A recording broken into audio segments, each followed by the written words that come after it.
भारतीय प्रधानमंत्री नरेंद्र मोदी 12 से 13 फरवरी को अमेरिका के द्विदिवसीय दौरे पर जाएंगे। यह जानकारी भारत के विदेश मंत्रालय ने साझा की है। इस दौरान प्रधानमंत्री मोदी नवनिर्वाचित अमेरिकी राष्ट्रपति डोनाल्ड ट्रंप से मुलाकात करेंगे। इस दौरे का महत्व इसलिए भी अधिक है क्योंकि ट्रंप के राष्ट्रपति बनने के बाद पीएम मोदी व्हाइट हाउस में पहुंचने वाले दूसरे विदेशी राजनीतिक नेता होंगे। इससे पहले इजरायली प्रधानमंत्री बेंजामिन नेतन्याहू वहां पहुंचे थे। अपनी यात्रा के दौरान प्रधानमंत्री मोदी की योजना अमेरिका के साथ व्यापार, रक्षा, ऊर्जा और सुरक्षा सहित विभिन्न क्षेत्रों में सहयोग को आगे बढ़ाने की है। दिल्ली विधानसभा चुनाव में कालकाजी विधानसभा क्षेत्र से आम आदमी पार्टी की प्रत्याशी और मुख्यमंत्री आतिशी ने बीजेपी के उम्मीदवार रमेश बिधुड़ी को हरा दिया है। इस जीत के साथ आतिशी ने लगातार दूसरी बार इस सीट से जीत हासिल की है। चुनावी मुकाबला काफी कांटे का रहा, लेकिन अंत में आतिशी ने बाजी मार ली। इस जीत के साथ ही उन्होंने अपनी पार्टी आम आदमी पार्टी का मान भी बचाया है। इस बीच विधानसभा चुनाव के समग्र परिणामों में बीजेपी ने दिल्ली में अच्छी खासी बढ़त बना ली है। प्राप्त रुझानों के अनुसार बीजेपी 40 सीटों पर आगे चल रही है और दिल्ली में सत्ता में वापसी की ओर अग्रसर है। इस परिणाम से दिल्ली की राजनीति में एक नया मोड़ आ सकता है, जहां आम आदमी पार्टी के लंबे समय तक चले आ रहे दबदबे को चुनौती मिली है। भारत में एक देश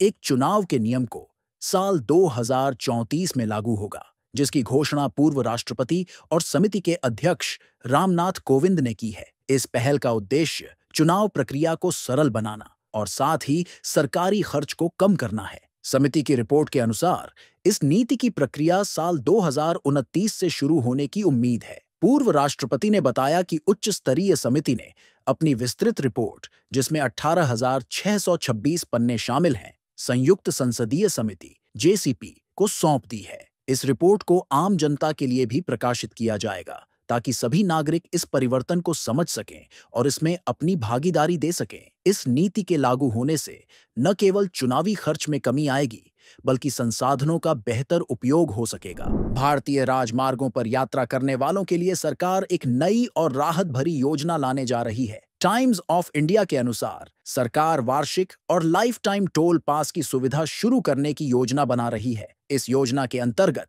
यात्रियों को 3,000 में 1 वर्ष के लिए और 30,000 रुपये में 15 वर्ष के लिए टोल पास उपलब्ध होगा।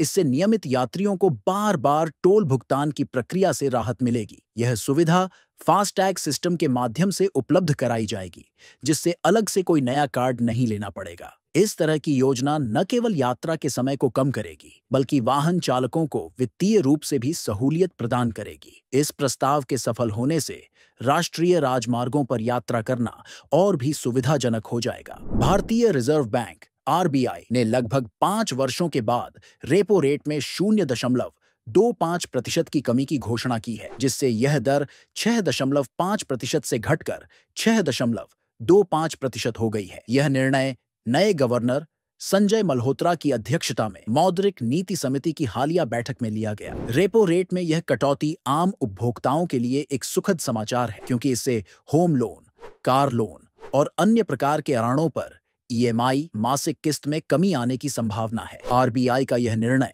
बाजार में निवेश और उपभोग को बढ़ावा देने के लिए उठाया गया एक सकारात्मक कदम है, जिससे व्यापक आर्थिक सुधार की उम्मीद की जा सकती है। इससे पहले मई 2020 में आरबीआई ने अंतिम बार रेपो दर में समान कटौती की थी। दिल्ली विधानसभा चुनाव के परिणामों के बाद, जिसमें आम आदमी पार्टी आप को अपेक्षित सफलता नहीं मिली, पूर्व आप नेता कुमार विश्वास ने अपने पुराने सहयोगी और दिल्ली के पूर्व मुख्यमंत्री अरविंद केजरीवाल पर खूब बरसे। कुमार विश्वास ने केजरीवाल को चरित्रहीन और नीच किस्म का व्यक्ति कहा। निष्पाप और बड़े भारत की राजनीति को बदलने के सपने की हत्या एक निर्लज्ज, नीच, मित्रहंता, आत्ममुग्ध और चरित्रहीन व्यक्ति ने की। विश्वास और केजरीवाल के बीच दरार उस समय उभरी जब कुमार विश्वास ने 2017 में आपकी राज्यसभा सीट के लिए उम्मीदवारी का दावा किया था, जिसे उन्हें नहीं मिला। उनके अनुसार यह व्यक्तिगत महत्वाकांक्षाओं और गुटिया राजनीति का परिणाम था। कुमार विश्वास ने इस असफलता के बाद पार्टी पद से इस्तीफा दिया और खुलकर पार्टी नेतृत्व की आलोचना करने लगे। अगर आपको इस खबर से जुड़ी और जानकारी चाहिए हो तो हमारे YouTube चैनल को सब्सक्राइब करें, शेयर करें और बेल आइकन को प्रेस करें। धन्यवाद।